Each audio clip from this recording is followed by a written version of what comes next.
and welcome to Eccentric Endeavors. My name is Mrs. Good Advice, but you can call me Bethany. Today we're going to be cooking eels and green sauce. Now this recipe was voted on by Disgusting Vintage Recipes. I feel like on a scale of 1 to 10, 1 being the least disgusting, 10 being the most disgusting, y'all just gave me a 1. I think you could do better than that. You tried though. The first thing that you voted on,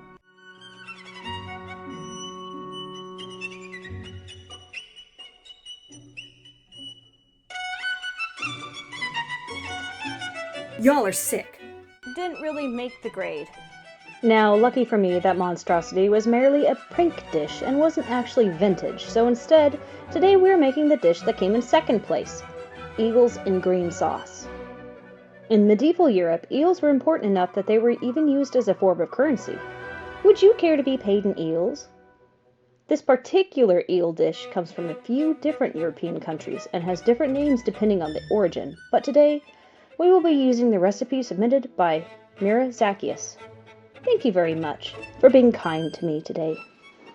This recipe calls for 2 pounds of eels, fresh herbs including 5 ounces sorrel or watercress, which we have substituted a mix of arugula and Korean watercress, 2 ounces fresh parsley, which we are using 1 teaspoon dried parsley, 2 ounces chevre, we could not find that, 1 sprig tarragon, 1 teaspoon dried tarragon is what we used instead, 1 sprig mint, 1 sprig sage, we used a teaspoon of dried sage, a handful of spinach, 2 ounces new leaves of white nettle. We just used some extra spinach because nettle is kind of hard to find. 1 cup dry white wine, salt, pepper, 2 egg yolks, 1 tablespoon heavy cream, though I added a bit more. And last but not least, lemon juice. Here in Korea, we're lucky because eel is pretty easy to come by. In fact, you'll find eel just about everywhere, from fish markets to roadside restaurants. And because South Korea is a peninsular country, which means it's just one coast short of an island, seafood is an important and popular ingredient. And Koreans don't have the same reservations towards the long skinny fish as Americans do. White people problems. But I didn't want to see one of my little buddies hurt. I mean, look at that sweet face! So I opted for the frozen variety. To find the other ingredients, I had to shop around, and my second stop was the local U.S. Army commissary. And as you can see, due to the pandemic, shipments are often out of stock, so I didn't have much hope for, what's this? Tarragon! No way! Okay, so we got lucky. We also found some arugula, mint, and basil. Guys, you wouldn't believe it, but veg-all is alive and well on military shelves. This is for next episode. We also found some gangsty looking lemons, but I found one that was ready to get out of the business. You're coming with me. We had to travel off-post for the final ingredients, and let me tell you, it gets cold here in SoCo, and today was no different. This store that we went to had no heater. You cold? Yes. Yeah, how cold is it in here? Very cold. Very cold. This is what lettuce looks like in the store. Isn't it cool? I grabbed some Korean watercress from here as well as Korea's finest white wine. I saw these Dr. Seuss buildings on my way home and I thought they looked cool. I started by chopping the eel into 2-inch pieces and then placed them in a well-oiled pan. And if you can't get past the idea that eel is delicious, just have yourself some catfish. Catfish and eel, very closely related in terms of flavor. Okay, now we're going to chop these herbs quite finely. So this herb is called minari. It is an important herb to Korean culture. It's basically Korean watercress, so that's what we're going to use instead of European watercress. And today we're using basil instead of the usual chevre, which we do not have right now. Okay, we're going to add this butter.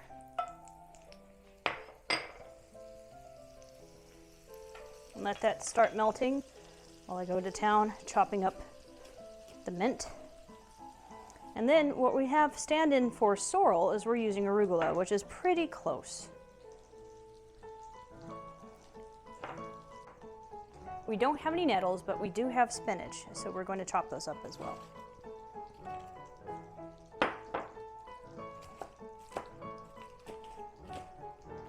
We're not going to chop the spinach up as finely as we chopped everything else up. It's all going to reduce anyway, so into the pot it goes.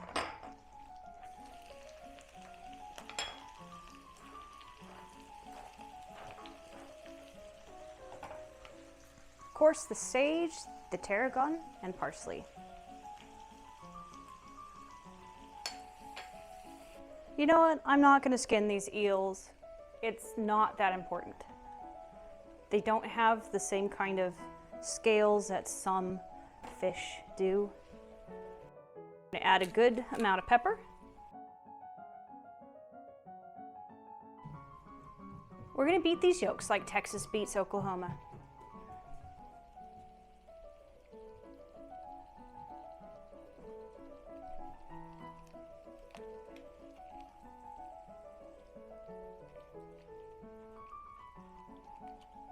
All right, so that's not as creamy as I would like it, so I'm going to be adding a little bit more heavy cream.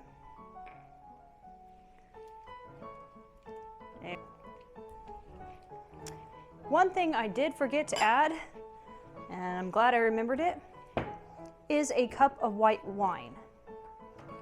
One thing it didn't call for, but one thing that I noticed is that so far this sauce is not thickening. And the reason why it's not thickening is because there's no cornstarch.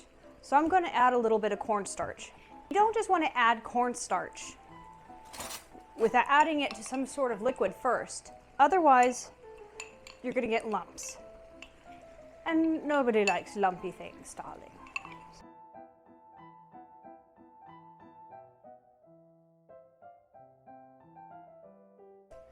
Probably not more than a tablespoon or two. And as you can see, it thickened immediately. You can really smell that white wine.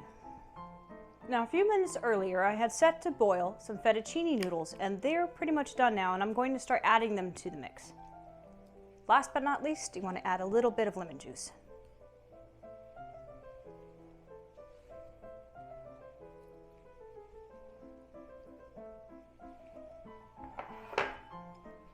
And there you are. All right, I've dished up my plate. I'm going to eat this whole serving just for you guys. Bon appetit. Look how that steam rises. Isn't that nice? That is mesmerizing. Adding the lemon juice really brings out the herbs in this dish. This is delicious. This is not disgusting. Ha ha ha ha ha. Mmm. Delicious.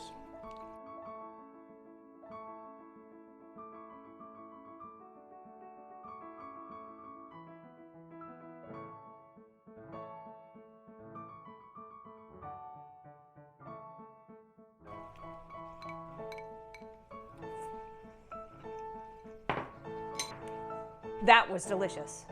You have to try this. Thank you again, everyone, for joining me today. This is Mrs. Good Advice with Eccentric Endeavors.